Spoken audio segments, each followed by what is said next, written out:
já está na tela aqui. Questãozinha do Colégio Naval 2019, ok? Lembrando que o enunciado é o mesmo da questão anterior, né? Porque ele fala lá em relação aos conceitos de mecânica, hidrostática e termologia. A gente viu que a primeira questão basicamente falamos de mecânica, agora possivelmente falaremos desses dois outros assuntos aqui. Vamos lá? Então ele me deu 5 itens aqui, né? E ele quer que eu marque a opção correta. Assinale a opção correta, ok? Então o que eu preciso? Analisar um a um. Vamos começar por esse primeiro aqui.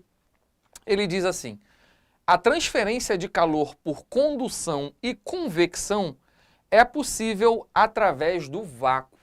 Você sabe o que é vácuo? Vácuo é ausência de matéria, ok? Imagina que você esteja no espaço. No espaço você está no vácuo, numa região de vácuo. Não tem matéria, não tem ar, não tem nada, ok? Então essa que é a ideia do vácuo, não é? Vamos lá, será que isso é verdade? A transferência de calor por condução e convecção é possível através do vácuo. Vamos dar uma recapitulada, galera, nas formas de transmissão de calor. Como é que o calor pode ser transmitido de um corpo para o outro? A gente vai abordar basicamente 3 maneiras. A primeira delas é a condução. Então, o calor ele é transferido de um corpo para o outro através de condução. Como? Olha para cá.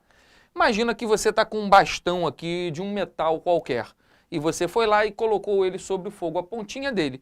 O que acontece é que essa parte aqui começa a ganhar energia térmica, então as moléculas começam a entrar em alto estado de vibração. E essa vibração das moléculas é o que a gente chama de calor, né? A sensação do calor. Ela vai passando de uma molécula para outra até chegar à sua mão. Se você não tiver com uma luvinha dessa, você vai se queimar, meu filho, né? Mas esse calor ele vem passando, vem sendo transmitido aqui ao longo desse bastão até chegar à sua mão. Essa forma de transmissão de calor, ela é chamada de condução. Então a gente está dizendo que houve uma condução. Só que para haver condução, é necessário que haja matéria, isto é, necessitamos de um meio material. A gente chama isso de meio material, né? No caso aqui seria o bastão. Então, para que haja transmissão de calor via condução, obrigatoriamente eu necessito de um meio material, não pode ser no vácuo, ok? Esse meio material pode ser até o ar, sem problema nenhum, né? Afinal de contas, quando você fica perto de uma lareira ali, né? Você sente aquele calor ali que é conduzido pelo ar, né? Ok? Então, a transmissão de calor via condução necessita obrigatoriamente de um meio material. Vamos falar da segunda, né? Segunda forma de transmissão, que é a convecção. O que é a convecção? Possivelmente você já viu esse experimento aqui acontecer, se não eu vou te alertar agora, você vai ver em casa, né? Veja a sua mãe, por exemplo, quando ela está fazendo arroz, né? Ela coloca a água fria ali, coloca o arroz, chega num momento que a água começa a entrar em ebulição, né? E aí o que acontece com os grãozinhos de arroz que estão lá no fundo? Eles vêm subindo, depois eles vêm, descem, sobem, descem, sobem, descem. Eles ficam fazendo esse movimento, nesse ciclo de subida e descida. O que está acontecendo ali? Uma corrente de convecção, né? O que acontece é que a matéria que está aqui, no caso eu estou falando da água, né?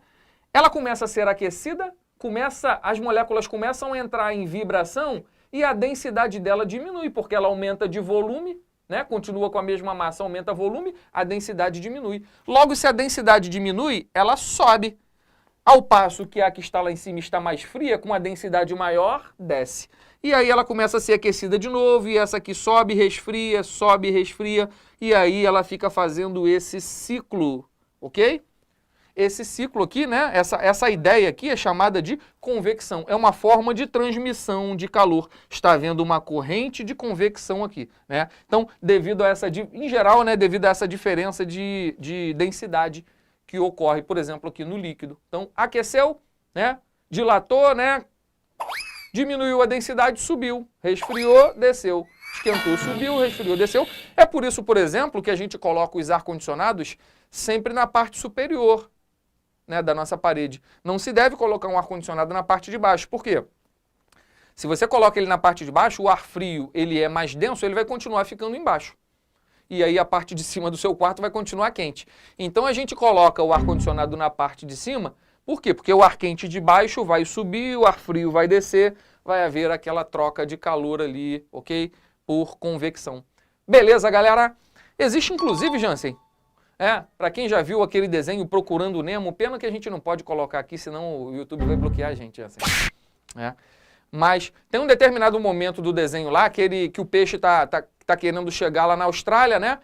E aí ele está muito devagar e alguém informa para ele, ó, existe uma corrente aqui que é a corrente do Atlântico Norte, entra aqui. Aí o peixe fica de olho lá, os outros peixes passando, né, a toda velocidade, de repente ele entra naquela corrente e vai embora. Que corrente é aquela ali? É a corrente de convecção que existem nos nossos oceanos, né? Existem várias correntes de convecção, né? Então a água está quente, né? E forma aquela corrente, e aí a água fria desce, a água quente vai, sobe e assim por diante. Né? Então, essas correntes existem, depois você estuda isso lá em geografia, não é muito a minha especialidade, mas é bem interessante a gente ver isso aqui. Tá? Então, essa é a ideia da convecção.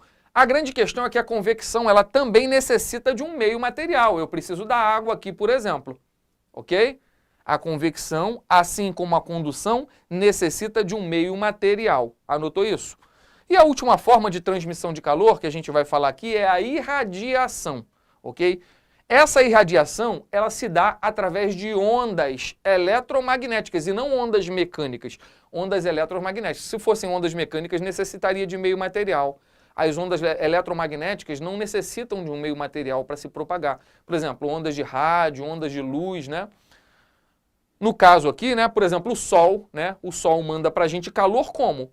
Através de irradiação, ou radiação, pode se chamar de radiação também, tá? Então, graças a Deus, né, a irradiação ela se propaga sem a necessidade de meio material. Por isso que a gente consegue receber calor do Sol, né, porque o calor é mandado lá através de ondas e essas ondas elas vêm no vácuo, vêm pelo espaço e chega até a Terra. Né? Se essas ondas não se transmitissem no vácuo, a gente não ia receber o calor do Sol. Tá? Então, a irradiação ela se dá através de ondas eletromagnéticas e não necessita de meio material. Então, tá aqui, né? Você fica ali do lado, né, da fogueirinha ali, você recebe aquelas ondas de calor. Você pode receber até aqui por convecção também, ok? Então, ele está recebendo aqui por irradiação. Mas o exemplo clássico é o Sol, né? Então, tá aqui o solzão bonito, né?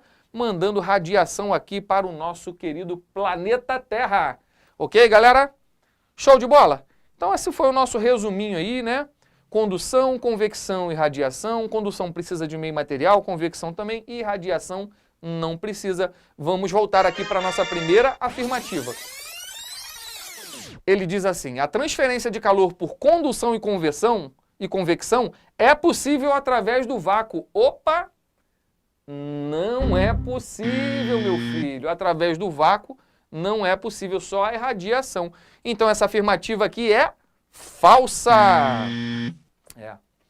Bora para a segunda? Vou jogar aqui para baixo. Quando uma pessoa toca com o dedo em um bloco de gelo, o frio flui do gelo para a pessoa. E aí? Você tocou lá, né, um bloquinho de gelo, aí o frio passa para o seu dedo. Será que é verdade isso? Olha para cá. Então tá aqui, ó, o seu dedinho aqui um bloco de gelo, vamos trazer o dedinho para cá. E aí você tocou. O que acontece? Será que o frio passa para cá ou é o calor que passa da sua mão, do seu dedo, né, para o gelo? E aí? Olha para isso. O calor flui sempre, galera, do corpo de maior temperatura para o corpo de menor temperatura. Então o que acontece nesse caso aqui é que a sua mão está transmitindo calor para o gelo e não o gelo que está transmitindo frio, né, para a sua mão. Isso não acontece. Então, o que acontece sempre é o fluxo de calor, né? Então, o calor flui do corpo sempre de maior temperatura para o corpo de menor temperatura. Então, vamos voltar para a nossa afirmativa. Então, ó, quando uma pessoa toca com o dedo em um bloco de gelo, o frio flui. O frio não flui, meu filho. É só o calor que flui. Né? Então, essa afirmativa aqui é falsa, galera. Mais uma falsa. Que burro, dá zero pra Só ele. faltam 3, burrão, né? Vamos para a próxima aqui embaixo. Ao tocar uma porta de madeira em sua maçaneta... Quase que eu não consigo ler, gente. Volta tudo, vamos ler essa de novo. Ao tocar em uma porta de madeira e em sua maçaneta de metal, uma pessoa nota diferentes sensações térmicas. Ok. Por exemplo, que a maçaneta está mais fria do que a porta. Galera, eu confesso que essa questão, esse item aqui, ele gera um pouco de confusão, ele está um pouquinho confuso, porque ele fala de sensação térmica, que é o que a gente tem que falar nessa situação, né? A palavra sensação térmica, né, quando a gente fala isso, é uma coisa que é muito usada no dia a dia, né? Vira e mexe a gente está vendo televisão, né? E aí o cara fala assim, hoje está fazendo 40 graus, mas com sensação térmica de 45. A temperatura, na realidade, está a 40. Você está sentindo no seu corpo uma sensação de 45. Isso aqui é verdade. Quando você toca numa porta de madeira e com a sua maçaneta, se você toca na porta e na maçaneta, né? Tocou nos dois, você tem a sensação de que a maçaneta ela está mais fria do que a porta. Isso é uma sensação térmica, ok? Mas o que acontece na realidade é que a temperatura das duas é igual. Os corpos estão em contato, né? O corpo mais quente passa o calor por mais frio, eles ficaram em equilíbrio térmico. O grande problema aqui é que ele fala que a maçaneta está mais fria do que a porta. Isso está errado, porque elas estão à mesma temperatura, tá? Então isso aqui envolve muito esse conceito aqui, galera. Agora vem a minha arte, Jansen. Ó, a mãozinha aqui fora. Agora olha o que ela vai fazer, ó. Tocou a maçaneta e tocou a porta. O que acontece, né? A ideia da sensação térmica, gente. Olha só. Sensação térmica de frio gerada pela maçaneta é maior do que a sensação térmica de frio gerada pela porta. Era isso que ele tinha que ter falado lá na questão. Ele tinha que ter falado exatamente 2 vezes isso aqui, a sensação térmica. Ó. A sensação térmica de frio gerada pela maçaneta é maior do que a sensação térmica de frio gerada pela porta. E não foi isso que ele falou, né? Por quê? As duas estão à mesma temperatura. Está em equilíbrio térmico. As duas estão à mesma temperatura. Temperatura da porta é igual à temperatura da maçaneta. A sensação térmica é que não é. Ok? Então, assim, voltando para a nossa questãozinha aqui, ficou um pouquinho confuso, né? Um pouquinho confusa, né? Essa alternativa aqui. Que ele fala que ao tocar a porta de madeira e em sua maçaneta, ele tocou nos dois ao mesmo tempo de metal, uma pessoa nota diferentes sensações térmicas, até aqui estaria certo. Mas ele fala que, por exemplo, a maçaneta está mais fria do que a porta. Então, acho que aqui que, né, foi o grande erro dessa questão. Mas realmente, assim, é uma questão um tanto confusa. Ele teria que ter falado que a sensação térmica da maçaneta, né, de frio, né, é menor do que a sensação térmica de frio que a porta está emitindo. Acho que eu fui claro, não fui, Jansen? Vamos lá? Então, esse item aqui está falso, galera. Mais um item incorreto. Vamos para a letra delta agora. Agora ele fala o seguinte, ó. A energia potencial gravitacional, sabe o que é isso? Depende da escolha do referencial adotado. E aí, o que você acha? Tá certo isso? A energia potencial gravitacional depende da escolha do referencial adotado. E aí, certo ou errado? Tá com um delay de quantos minutos aí, Jansen? Meia hora. Um delay de quase meia hora, não dá nem pra ficar esperando muito aqui, né? Ai, meu Deus do céu. Vamos lá. Vamos analisar isso aqui. Isso aqui é o exemplo clássico que a gente dá, né, para falar de energia potencial. É esse aqui, ó. O cara tá esquiando, tá lá no alto da montanha, né, ele começa a descer até chegar à parte de baixo, né, ao nível do mar. O que está acontecendo aqui, né? Então imagina essa situação. Coloquei uma montanha muito não, coloquei uma altura de 10 metros aqui só para facilitar o nosso cálculo. Vai falar, uma montanha de 10 metros, que montanha é essa? A minha casa é mais alta que essa montanha. Mas vamos supor que a situação era essa. Ele está a uma altura de 10 metros, ele tem uma massa de 80 quilos. E aí, o que está acontecendo aqui? Ele possui, nesse ponto, o que a gente chama de energia potencial, que é a energia que vai fazer com que ele adquira velocidade e chegue até lá embaixo. Da onde que sai essa energia? Do nada? Não. É energia potencial, né? Existe uma formulazinha para calcularmos a energia potencial, que é essa aqui, ó. mgh, isto é a massa do carinha aqui, vezes a aceleração da gravidade, que em geral nas questões ele aproxima para 10 metros por segundo ao quadrado, vezes a altura, né? Então a energia potencial é m vezes g vezes h. Se eu calcular, por exemplo, a energia potencial nesse ponto aqui, vamos calcular? Energia potencial aqui é a massa, que é quanto? 80, vezes a gravidade, que é 10, vezes a altura que ele está, que também é 10, né? 80 vezes 10 vezes 10, eu vou ter 8.000 joules de energia. Essa é a energia potencial dele aqui. Aqui nesse ponto médio, vamos considerar que aqui seja, por exemplo, o ponto médio? Aqui, ó, 5 metros. Chamei de a galinha. A galinha vale 5 metros. Tá aqui. Bom, vamos calcular a energia potencial dele nesse ponto aqui. Vai ser a massa dele, que é quanto? 80. Ele não perdeu massa ao longo da descida, né? 80 vezes a aceleração da gravidade, que é 10, vezes a altura que ele está agora é 5, ó, vezes 5. A energia potencial vai dar 4.000 joules, galera. Olha lá, foi para metade, percebeu? Já nesse ponto de baixo aqui, ó, ele chegou na parte mais baixa, né? Altura 0. Olha para cá, a energia potencial vai ser a massa, que é 80, vezes a gravidade, que é 10, vezes a altura, que é quanto? 0. Consequentemente, a energia potencial dele vale 0. Veja que a energia potencial ela vai diminuindo, né? Por quê? Porque a altura está diminuindo. Então, a energia potencial ela tem diretamente a ver com a altura.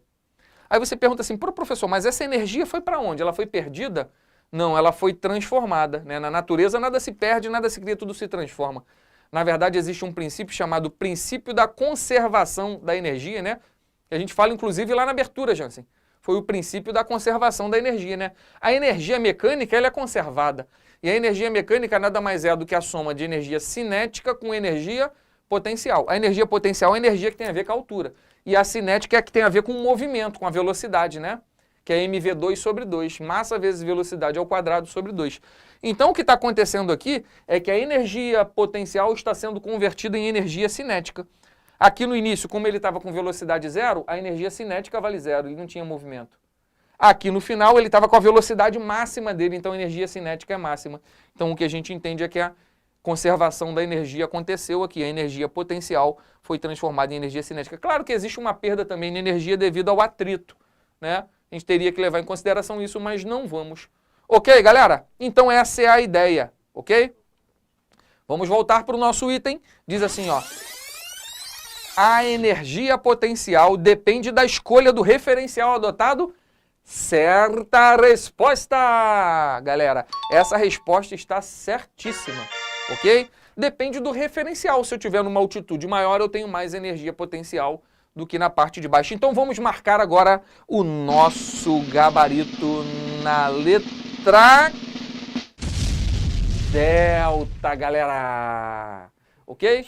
Show de bola!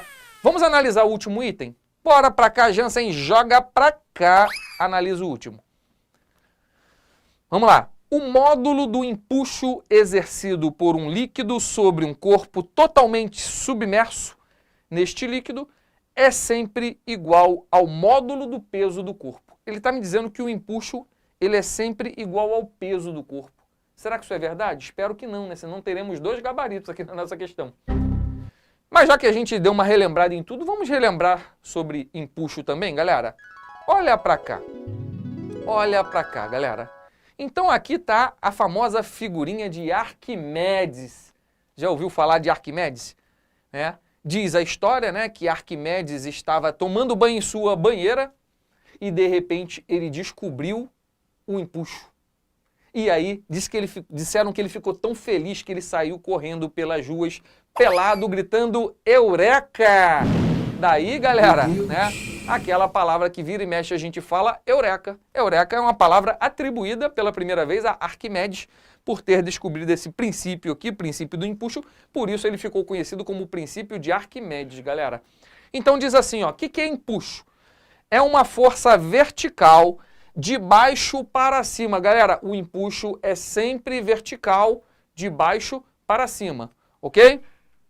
Que atua sobre todo objeto mergulhado em um fluido. Essa força é conhecida como o princípio de Arquimedes, galera. Tá? Então, essa é a ideia. Se eu tenho um corpo qualquer que tenha massa e ele está mergulhado em fluido, vai existir uma força de baixo para cima. Tem uma força de cima para baixo também, que é o peso, né? Mas vai ter uma força de baixo para cima que a gente batiza pelo nome de empuxo, ok? Vamos continuar. Olha só. Como é que a gente calcula o empuxo? Empuxo é igual a D vezes V vezes G. Quem é esse D? É a densidade do fluido no qual o meu objeto está submerso. O V é o volume do objeto, não é o volume do líquido, tomem cuidado, tá? E G é a aceleração da gravidade. Assim a gente calcula o empuxo. Densidade vezes volume vezes gravidade. Cuidado que é densidade do fluido e volume do objeto, né? Volume do fluido não, tá? Tomem cuidado. Então, toda vez que eu tenho esse objeto aqui, vai haver essa força aqui, né? De baixo para cima. Agora, o grande detalhe que é o seguinte. Aqui eu tenho 3 situações, né? Essa situação aqui eu tenho um objeto que está flutuando aqui, né? Sobre a superfície do líquido. Esse aqui está numa região meio que intermediária ali, entre o fundo e a parte de cima. E esse aqui está lá no fundo coladão. Vamos supor que seja bem mais pesadão. O que acontece é que nessa situação, como o empuxo é uma força de baixo para cima e o peso é uma força de cima para baixo, se ele está para cima é porque o empuxo é maior do que o peso. Ok? Se ele está nessa situação intermediária aqui, quer dizer que o empuxo é igual ao peso. E se ele está nessa situação do fundo aqui, eu tenho que o empuxo é menor do que o peso, né? O peso está ganhando do empuxo, por isso que o objeto ficou aqui de baixo. Analisando, por exemplo, essa situação aqui, quais são as forças que estão atuando aqui, né, sobre esse objeto? Basicamente 3. Uma delas é o empuxo, né, que é a força de baixo para cima. Nós temos o peso, mas já que esse objeto está promovendo um peso aqui sobre a superfície do meu recipiente, lembra da terceira lei de Newton? Ação e reação? Para toda ação existe uma reação. Aqui também existe a força normal, galera. Ok? Então a força resultante aqui, né, vai ser o peso menos a soma do empuxo com a normal. Ok? Show de bola? Então, agora que a gente recapitulou, vamos voltar para a nossa questão. Olha o que ele diz. Que o módulo do empuxo exercido por um líquido sobre um corpo totalmente submerso, que é aquele exemplo que eu dei lá no final, nesse líquido, é sempre igual ao módulo do peso do corpo. Voltando lá, não é igual, né? O empuxo não é igual ao peso, né? O empuxo mais a normal, sim, essa soma que é igual ao peso, tá? Então, realmente, a nossa letra eco aqui está incorreta, galera. E aí o nosso gabarito realmente está ali na letra C, né? Aliás, letra D, letra delta, galera.